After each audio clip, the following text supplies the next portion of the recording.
This week's studies are about the importance of self-study. We're moving into the science of yoga, and I started with the importance of silence, how we all need silence in our life to create that inner peace, and we need it physiologically, we need it energetically, we need it for our mental health. And we looked at the science around that. I was like, we all know that, but to hear it, it makes sense. And then the second was Ujjayi breathing, because those two work together. When we're on our mat, we realize sometimes it's not the noise outside, the construction, the cars, the external noise, it's the internal noise that is noisy as well. And so our time on the mat with Ujjayi breath is a way to create this sound as well as movement of energy that brings us to that place of I am here, I am emptying the mind, I am present.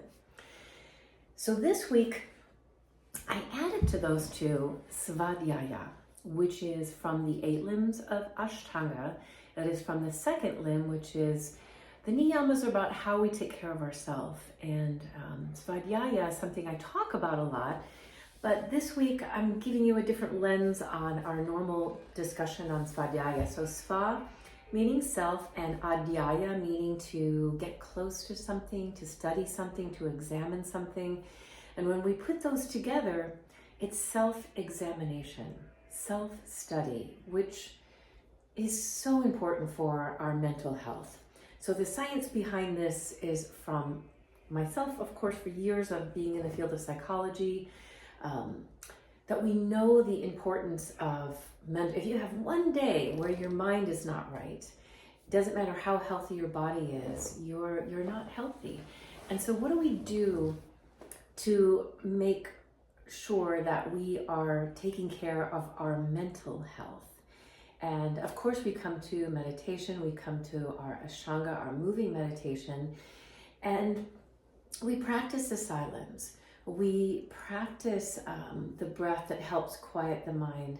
And in that, every time we come to our mats, we're doing Svadhyaya, Socrates, know thyself. And to kind of elaborate on that a little bit, I did some readings from The Golden Journey and from B.K.S. Iyengar on Svadhyaya, as well as from Sharat's book, and looking at each of these and reading a little bit about what is Svadhyaya, why is this so important?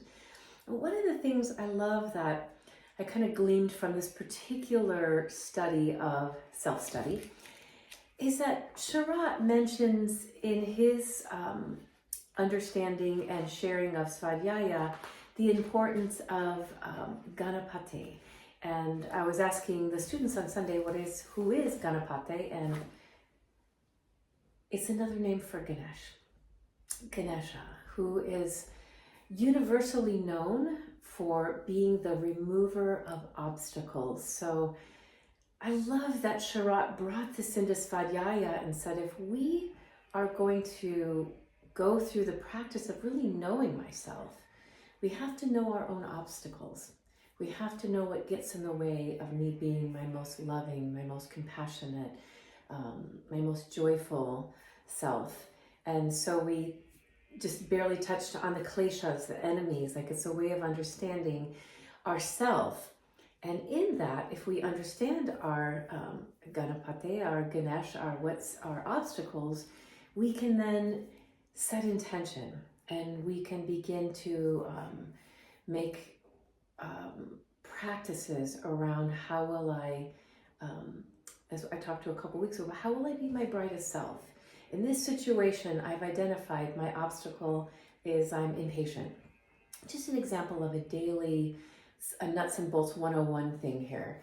I'm impatient in this one arena, and that's my obstacle. Because of that, I'm not my most loving self. I'm not my happy self when I'm impatient. So when I see that obstacle, then I make intentions around how can I be more patient in this situation, and thus we have this intention of living better. So join me this week as we do some self-examination off our mats and on our mats. I read from the Golden Journey this part at the beginning about our sacred silence and our sacred listening and the sound of shh, calms a baby. That is sort of the sound of that ujjayi breath, right? And a way for us to calm our minds, get present, do our work of what is getting in the way of me being peaceful, loving, calm, whatever that is. And because it's the beginning of the year, what a beautiful study for us to make some intention around our Svadhyaya and setting intentions on how you want to live this amazing chapter today, the one that's unfolding in front of you.